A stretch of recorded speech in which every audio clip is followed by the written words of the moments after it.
My own sister punched me in the face right at my wedding altar in front of 200 guests. The bone-crushing impact snapped my head sideways so hard, my jaw felt like every tooth had been knocked loose from the bone. Hot blood erupted from my split lips, splattering violently across the pristine white lace of my dress. I stumbled backward, my veil tearing away from the pins in my hair, and the sharp metallic taste of my own blood flooded my tongue. But the true horror was not the physical agony, it was my parents. My mother did not rush to help me. She simply rolled her eyes in cold, embarrassed annoyance, as if I had spilled wine on the tablecloth at a dinner party. My father scowled in open disgust, his jaw clenched, his arms folded tight across his chest. The crowd of 200 guests froze in dead silence. Not a single hand reached for me. My sister towered over my crumpled body, rubbing her reddened knuckles with a sickening, triumphant smirk. She fully expected this brutal display of dominance to force me into permanent submission, the way it always had since we were children. She thought she had finally won. She thought the little sister would crawl away bleeding and never speak again. But the arrogant fool had no idea who she was dealing with. Then my husband, a Marine fighter pilot, stepped forward. His face was completely calm. His voice carried the absolute authority of a man who had made life-and-death decisions at 30,000 feet.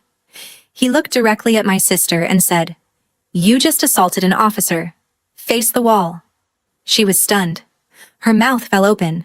Her 10-year military career was destroyed in exactly 10 seconds. But before I reveal the chaotic fallout of that legal trap, please like this video, subscribe, and let me know below where you're watching from and what time it is there. Don't go anywhere, because this bloody betrayal actually started 10 years ago at a dark Thanksgiving dinner. I tasted the warm copper of blood on my split lip, and that cold, apathetic stare from my mother instantly yanked me back 10 years. The memory hit like a freight train, violent and involuntary. I was 17, standing in the doorway of our suffocating dining room, clutching a document that held the entire weight of my existence in my trembling hands. The room reeked of roasted turkey, heavy gravy, and green bean casserole. My father sat at the head of the table, carving the bird with the same mechanical precision he used to clean his rifle. My sister sat across from my empty chair in her Marine PT shirt, home on leave, shoveling food into her mouth and bragging about her latest physical fitness scores, while I had spent 4 years averaging a 4.0 GPA in complete invisibility. I had just received my full-ride ROTC acceptance letter to the University of Virginia. 4 years of late nights practice SATs at the kitchen table after everyone had gone to sleep, and a guidance counselor who was the only adult in my life who ever told me I was worth something.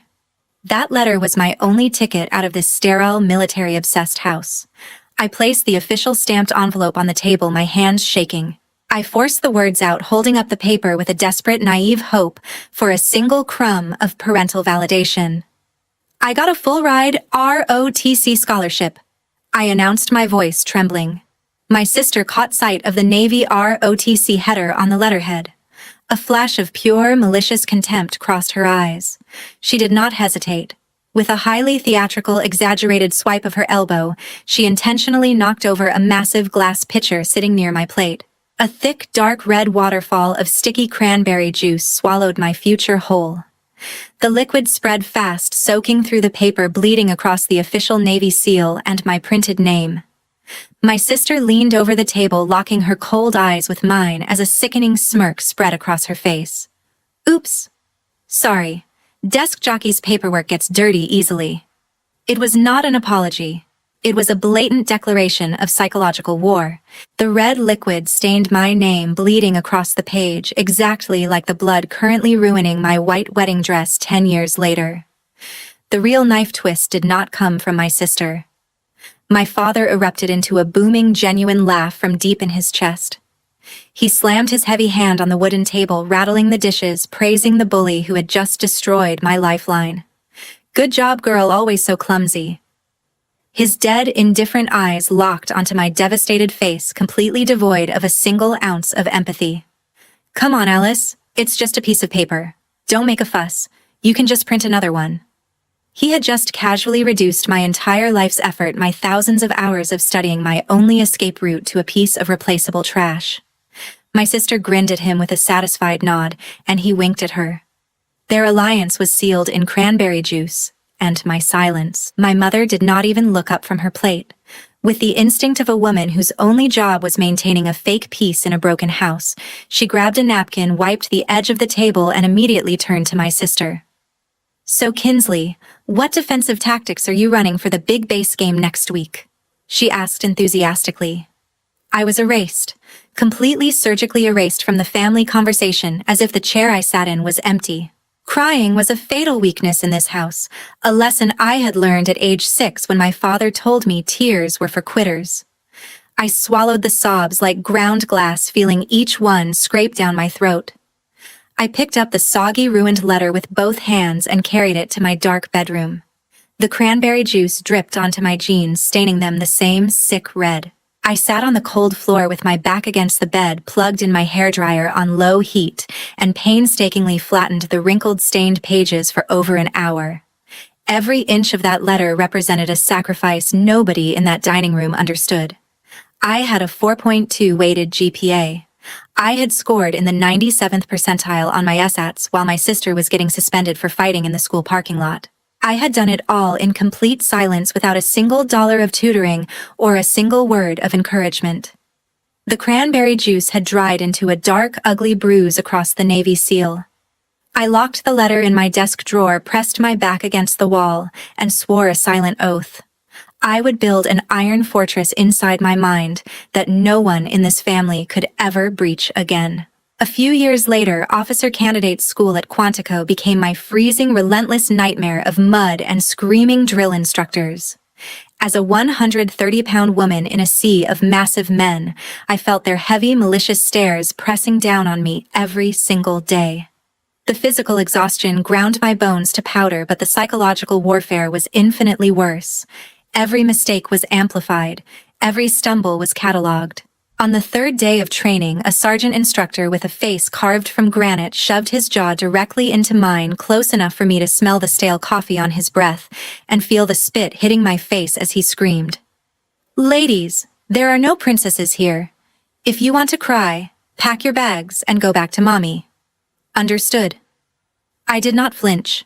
I stared straight through him, locking my eyes on a fixed point on the concrete wall behind his skull. The blatant hostility here was honestly easier to stomach than my family's toxic fake smiles. At least, these men were openly cruel.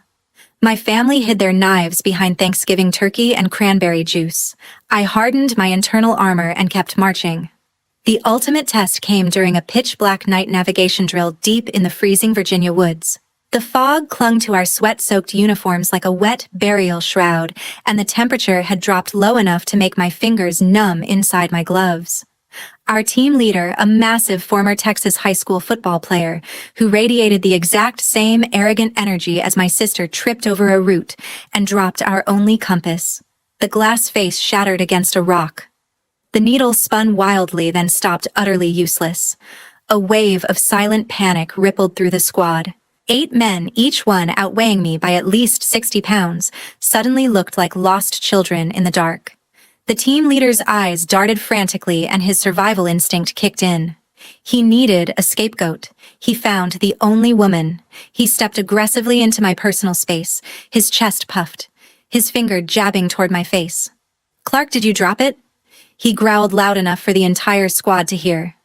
I refused to waste a single drop of energy arguing with a terrified fool. I simply stepped past him, tilted my head back, and looked straight up through the dense canopy at the freezing clear night sky.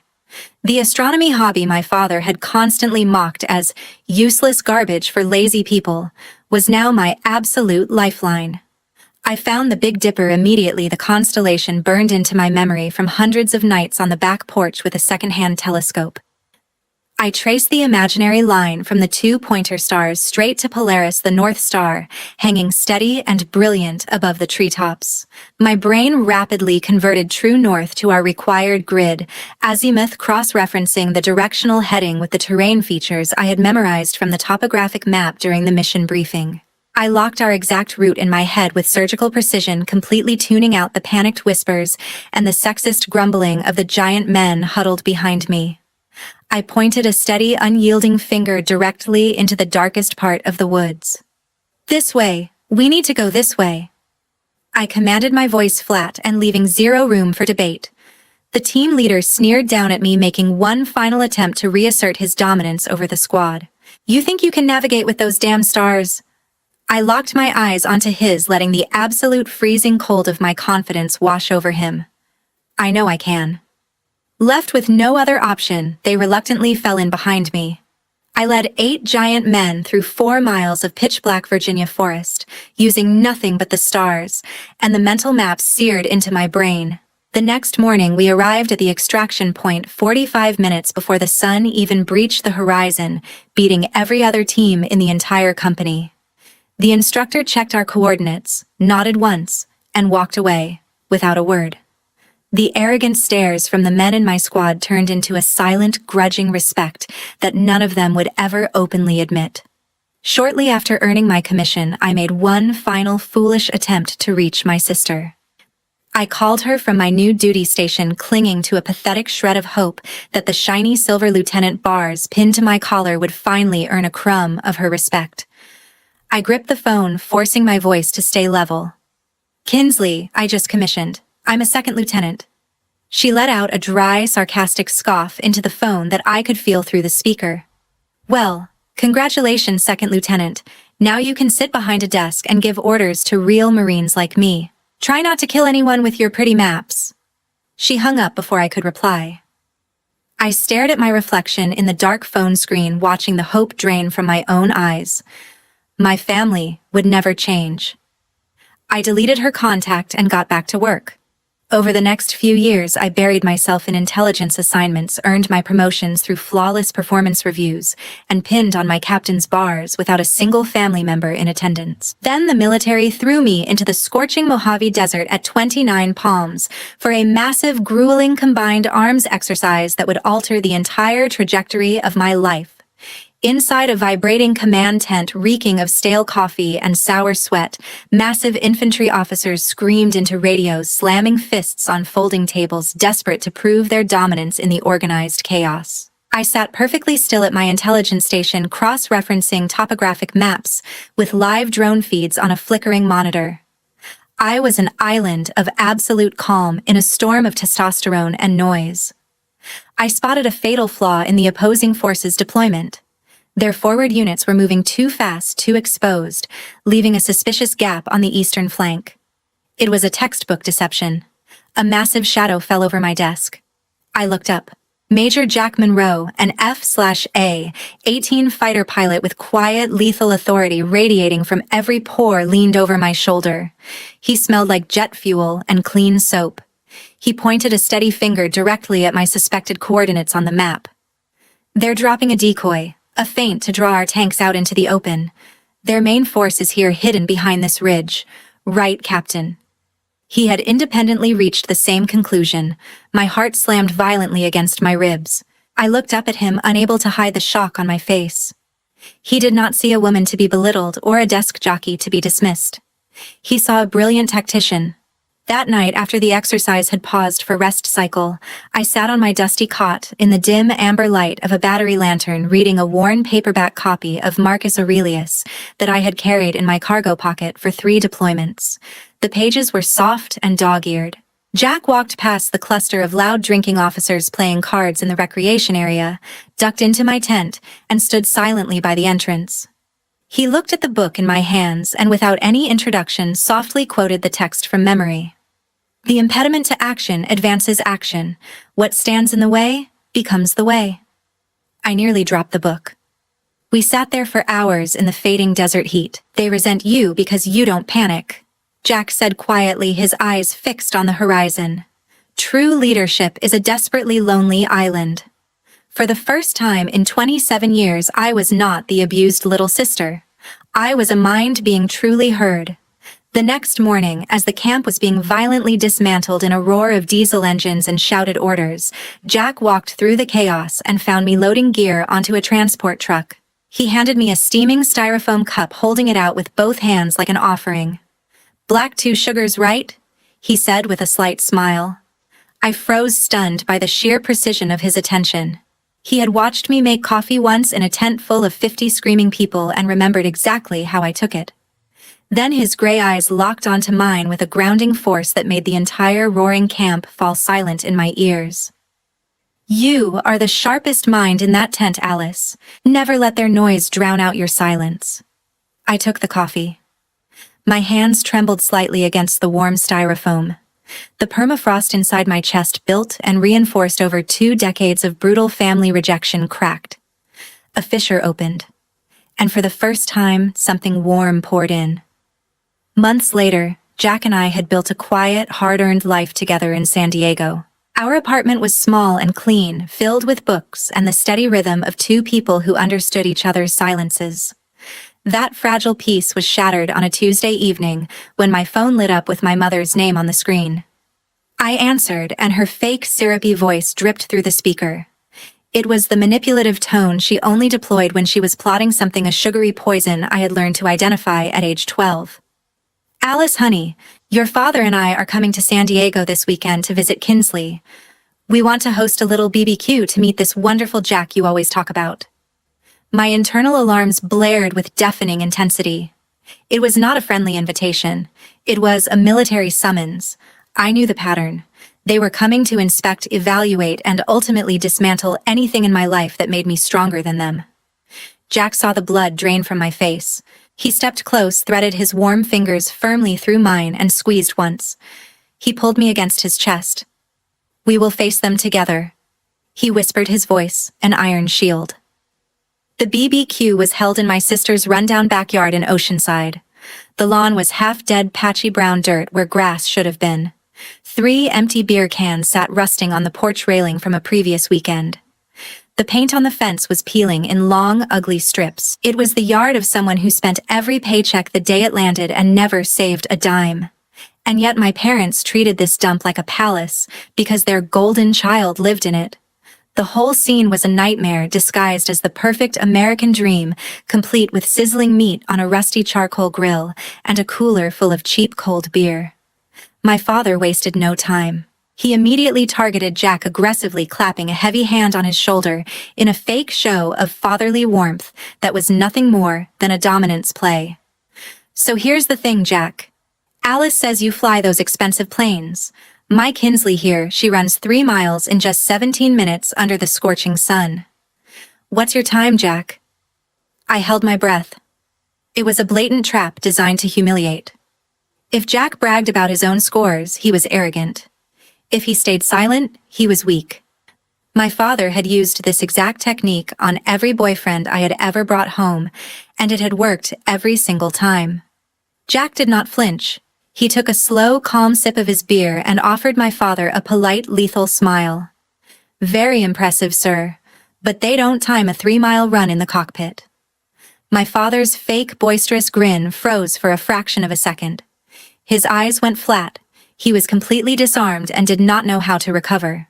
Desperate to reassert his patriarchal dominance, my father pivoted to a cruder, more direct attack, abandoning any pretense of friendliness. "You know, Jack, my Kinsley was just nominated for NCO of the quarter. A born warrior. Must be nice for you, right? Sitting up high in that cushy, air-conditioned cockpit while the real bloody work is left to the grunts on the ground." I watched Jack's jaw tighten slightly, a flash of cold, controlled anger cutting through his gray eyes. But when he spoke, his voice remained buttery smooth and relentlessly polite, every word chosen with the precision of a guided missile. "Air conditioning is actually very useful when you have to make life-or-death decisions at Mach 2, sir. But you're right, Gunnery Sergeant Clark is a pride of the military." With absolute elegance, Jack crushed my father's crude insults without raising his voice a single decibel. He asserted his elite status while simultaneously deflecting the aggression, and even complimenting my sister, leaving my father with no avenue for escalation. My father aggressively chugged the rest of his beer in defeated silence, his thick neck flushing red above his collar. My sister glared at Jack from across the yard, her nostrils flaring, but said nothing. She had never encountered a man she could not physically intimidate, and the confusion on her face was the first crack in her armor I had ever seen. Later that evening, while I was dutifully clearing greasy paper plates and sticky plastic cups from the folding table, my mother grabbed my elbow and steered me toward the kitchen. She yanked the sliding glass door shut behind us with a heavy thud. The thick glass muffled the laughter and conversation from the backyard, sealing me in a cramped, grease-filmed kitchen with the most dangerous manipulator in my family.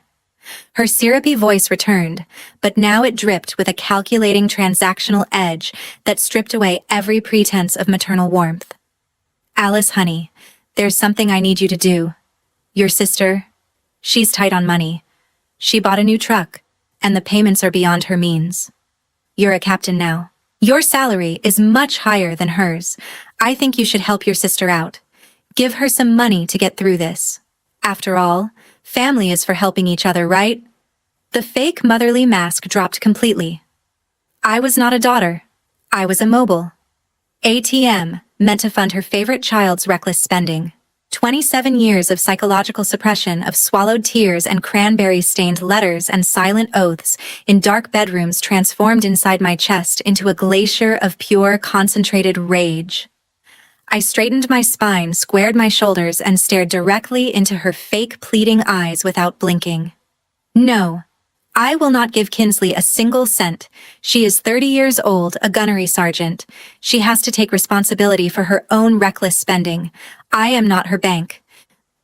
My mother's face twisted into something I had never seen before. The sweet, manipulative mask disintegrated, and beneath it was demonic fury.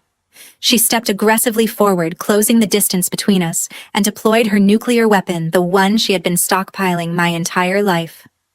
"You ungrateful brat, have you forgotten what this family has done for you? Your father, your sister bled and sweated on the battlefield, so people like you could sit safely in an air-conditioned room playing computer games. You owe them. You owe this family." The old version of me, the 17-year-old girl drying a cranberry-soaked letter with a hairdryer on a cold bedroom floor, would have cowered in suffocating guilt and immediately opened her wallet to purchase their fleeting approval. That girl was dead. I stood tall, closing the remaining distance between us until I could see the individual broken capillaries in her furious eyes. "I don't owe them anything. Let me tell you, I got into the University of Virginia through my own academic effort. I graduated Quantico with my own blood and sweat. I wear this rank because I earned it. Nobody handed it to me. I've paid off all my debts. I don't owe this family a single dime. Meek." My voice bounced off the cramped kitchen walls with the force of artillery fire. My mother staggered backward, steadying herself against the counter. She had never heard me raise my voice. Not once in 27 years. The sliding glass door ripped open with a violent bang. My sister strutted into the kitchen, puffing her chest out, her massive shoulders filling the doorframe. She had heard the shouting and come running like a pit bull hearing a whistle. She sneered down at me, positioning herself beside our mother in a formation that had terrorized me since childhood. "What's the matter, little sister? Don't want to share the wealth of the officer class?" It was the final straw. The last thread connecting me to this family snapped cleanly like a bone breaking. I squared my shoulders and stared down all three parasites who had cornered me in that greasy kitchen. My father had appeared behind my sister. His arms crossed his face, a wall of patriarchal contempt. "Listen carefully. There will be no money. There will be no more tolerance for your bullshit. I'm done. Jack is my family now." I turned my back on them, walked through the silent backyard where Jack was already standing by the car, with the door open, grabbed his waiting hand, and stepped out into the cool, liberating night air. The sliding glass door slammed shut behind me, and I never looked back. Shattering the chains of financial manipulation in that kitchen was the hardest boundary I ever drew. If you have ever had to aggressively cut off a toxic relative to protect your own sanity, please smash the like button and share your own survival story in the comments below. The drive back to our apartment in La Jolla was filled with intense tactical silence.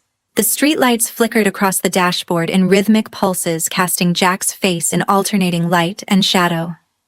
I stared at the headlights piercing the dark highway ahead, my fists still clenched in my lap, my nails leaving crescent-shaped dents in my palms. My mind raced with the terrifying reality that my family would not accept defeat. They would escalate. They always escalated. My sister had never lost a fight in her life, and she would view my rebellion as a personal insult that demanded violent correction. I pressed my forehead against the cold passenger window. "I can't take it anymore, Jack. I won't let her ruin our wedding." I whispered, my voice raw and stripped of its military armor. Jack kept his eyes focused on the road, but he reached over and squeezed my knee firmly, his grip warm and steady. "I know. And we won't let that happen. But we won't fight by her rules. We won't turn the wedding into a cheap brawl. We will fight our way." Back in the quiet safety of our apartment, the ocean breeze pushing through the cracked window carrying the faint smell of salt and kelp, I placed my worn copy of The Art of War on the living room table. Jack walked into his study and emerged a moment later carrying a massive hardcover volume. He dropped it onto the table with a heavy, definitive thud beside my book. The Uniform Code of Military Justice. He sat down across from me, loosened his collar, and tapped the heavy UCMJ manual with his index finger. "Your enemy has built her entire ego on this book," he said, his voice low and surgical. "She worships the clauses on rank obedience and violence, but she's an uneducated fool. She is completely blind to the clauses regarding honor, character, and military integrity." He flipped to a dog-eared page and slid the book across to me. "This is Article 90. He said, his voice low and surgical. "Assaulting or willfully disobeying a superior commissioned officer. In a time of war, it carries the death penalty.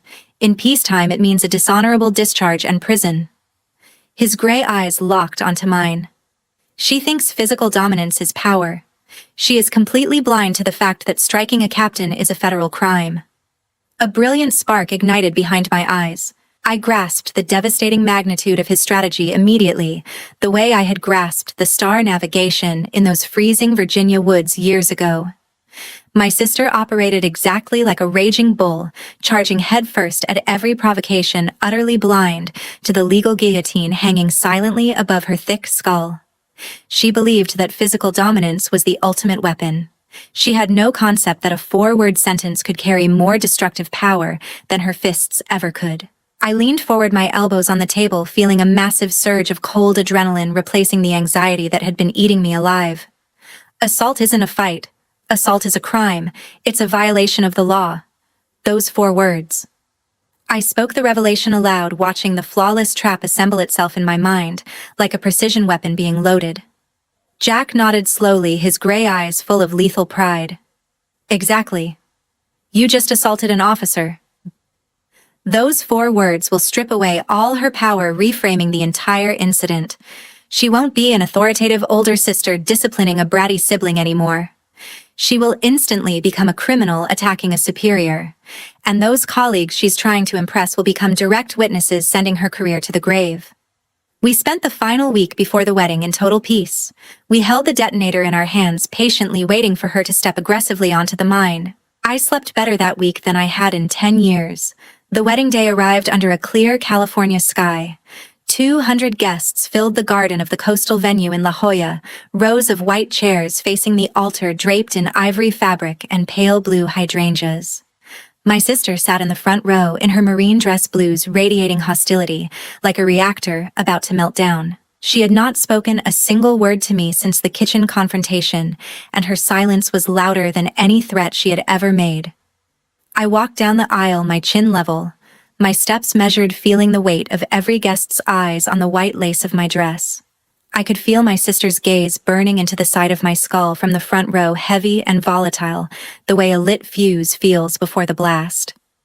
Jack and I had discussed this exact scenario. We had rehearsed it in our heads, the way pilots rehearse emergency procedures, running the contingency until it became muscle memory. If she acts, we do not react. We execute. I reached the altar. Jack stood waiting, his gray eyes locked onto mine with the calm of a man who had already calculated every possible outcome. A barely perceptible nod passed between us. Then it happened. Time shattered into jagged fragments.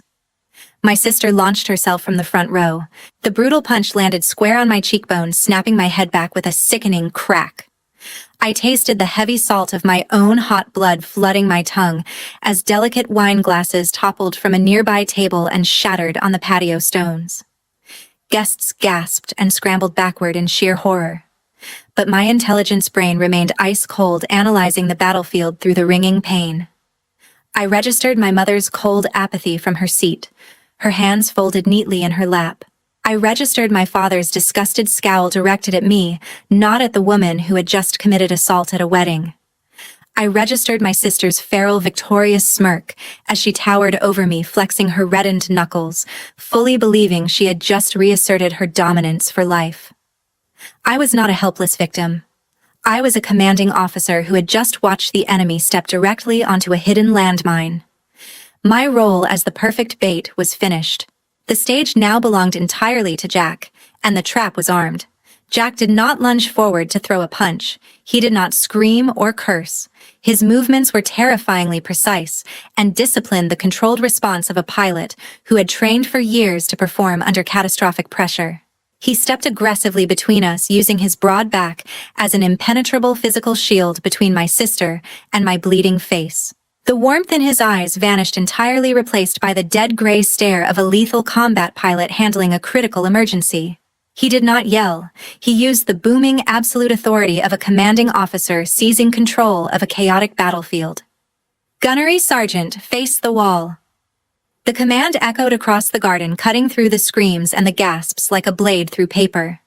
The beautiful wedding illusion shattered in an instant. Martial law descended upon the manicured lawn, freezing every single person in their tracks.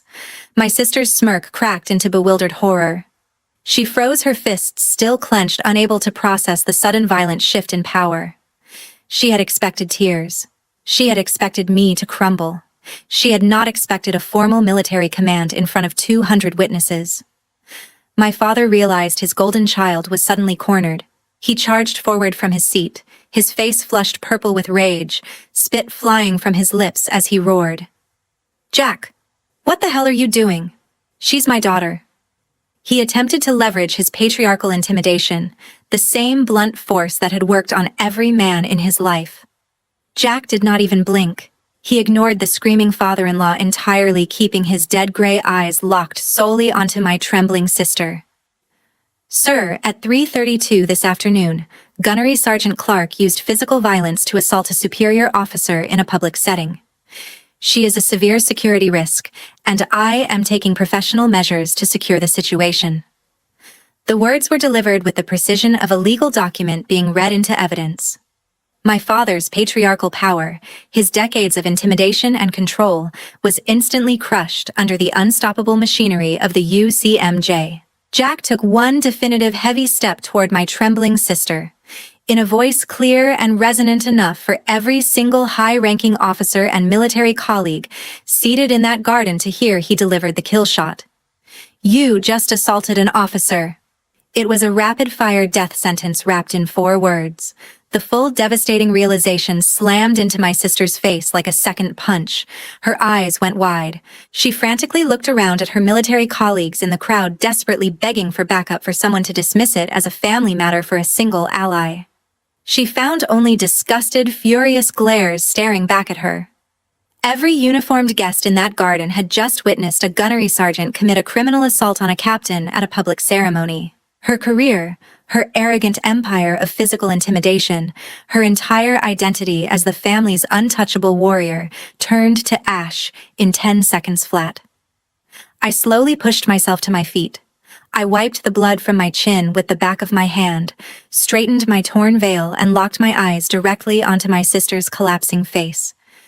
I did not say a word. I did not need to. The cold, unwavering stare I gave her communicated everything. I planned this. I let you step on the mine, and you were too blind to see it. The fierce satisfaction of absolute victory flooded every vein in my body. The beautiful garden rapidly devolved into a chaotic crime scene, illuminated by the flashing lights of the San Diego police. Someone had called 911. My parents abandoned me without a second glance, huddling defensively in a far corner of the garden with a panicked civilian defense lawyer they had called, before the local cops even arrived to handcuff Kinsley. They were strategizing how to save their golden child's career completely, ignoring my fractured, bleeding face. My sister had successfully erased me from their priorities one final time, but this time it did not hurt. It confirmed everything I had always known.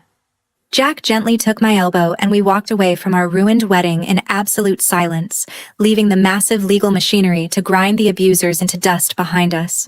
Back in our dark, quiet apartment, the massive adrenaline spike crashed like a wave hitting a seawall, and the undertow dragged me down into a hollow emptiness. I collapsed heavily onto the living room couch, still wearing the blood-stained dress. Jack carefully removed my ruined veil, the pins pulling at my tangled hair. He brought me a pair of soft gray sweatpants and pressed a freezing ice pack against my swollen, bruised cheekbone. The cold stung violently against the hot, damaged skin. I stared blankly at the white wall across the room, watching a shadow from the streetlight outside crawl slowly across the plaster. I won. I finally won. But I feel completely empty. I stated coldly, my voice barely above a whisper. The absolute victory. I had engineered the perfect legal trap that had snapped shut exactly as planned, felt horrifyingly hollow in the dead silence of the room. Jack sat beside me on the couch and pulled my shaking body firmly into his chest. I could hear his heartbeat through his shirt, steady and slow, an anchor in the emptiness. Because every victory in these fratricidal wars demands a toll in blood. You had to destroy a piece of the past with your own hands to pave the way for the future. You aren't mourning the terrible family you had, Alice. You are mourning the wonderful family you deserve to have but never did. You have the right to cry for that. His words pierced straight through the hardened armor I had spent a lifetime building. The fortress cracked from the inside. I buried my face in his chest and wept violently, my entire body convulsing with the grief of a child mourning phantom parents who never existed, who were never going to exist, no matter how many stars I navigated by, or how many ranks I earned. Days later, I knew I needed a physical ritual to sever the cord permanently. Grief without action was just self-pity, and I had spent a lifetime watching my mother weaponize self-pity. I sat at the kitchen counter with a legal pad and a black pen and furiously wrote a letter detailing every single drop of abuse. Every cranberry-stained letter. Every mocked telescope. Every financial demand disguised as family love. Every punch thrown and every punch witnessed. I filled 6 pages in tight, aggressive handwriting, pressing so hard the pen nearly tore through the paper. I took the thick, folded pages to the metal sink. I flicked the lighter once. The yellow flame caught the corner of the first page, and I watched the fire consume my deep-seated hatred, my desperate need for their approval. My lifelong fantasy of a loving family dinner where someone asked me about my day. I was not sending the letter to them.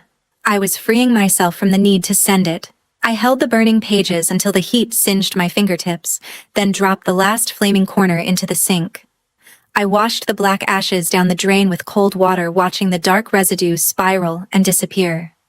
And with it went my lifelong desperate need for their validation. The drain swallowed it whole. A few months later, the military justice system crushed her with ruthless efficiency. At her general court-martial, my sister was found guilty and sentenced to a dishonorable discharge. She was permanently stripped of all her rank, her retirement benefits, her access to military facilities, and the arrogant identity she had worshipped since boot camp.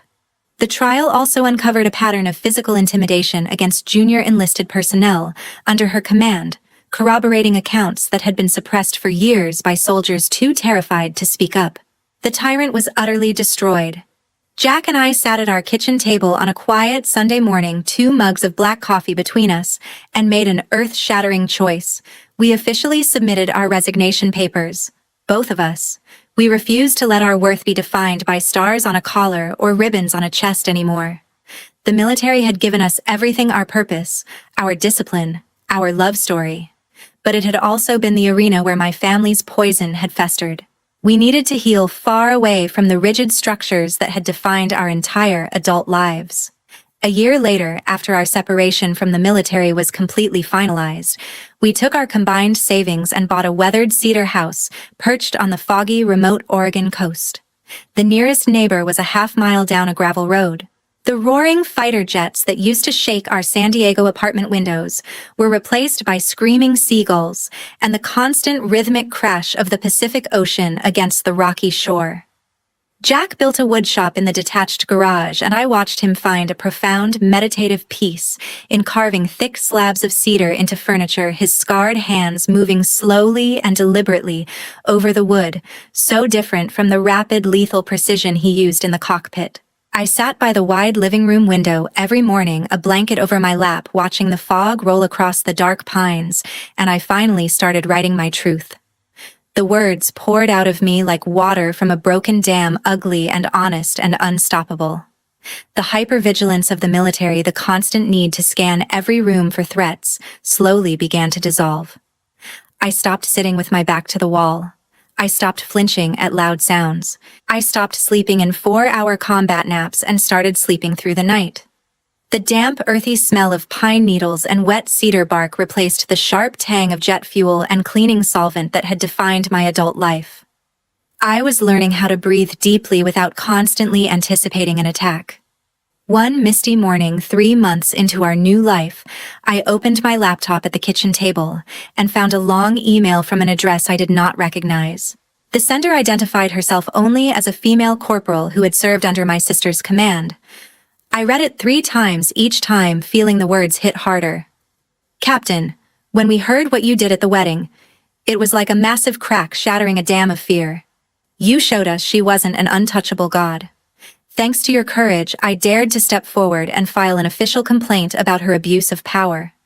And after me, 3 others have also spoken up. You didn't just save your own life. You saved the lives of countless of us. I closed the laptop. I pressed my palms flat against the cool wooden table. I wept with absolute relief, the tears falling onto the cedar surface and pooling in the grain. My trauma was not wasted. My pain had a purpose beyond my own survival. The war I fought in that bloody wedding dress had broken open a door for people I would never meet, people who had suffered under the same fists and the same arrogant smirk in silence. Exactly a year after our ruined wedding, Jack and I stood on the freezing Oregon beach at sunrise, bundled in thick wool sweaters and jeans, our bare feet numb in the wet sand. There was no altar, no guests, no white dress, just the 2 of us, the howling wind and the vast gray Pacific stretching to the horizon. As the red sun violently pierced the dense morning fog, casting a long golden streak across the dark water, we read our new vows to each other. We did not swear on military honor or rank or duty. Jack looked deeply into my eyes. I swear to protect your peace, he promised, his voice carrying over the crashing waves. I swear to build a family with you, defined not by blood, but by the choice to show up every single day. I squeezed his scarred hands, echoing the exact same vow. Jack's voice cracked on the last line, and he pulled me into his chest, his arms wrapping around me with the same steady, grounding force I had felt in a dusty desert tent a lifetime ago.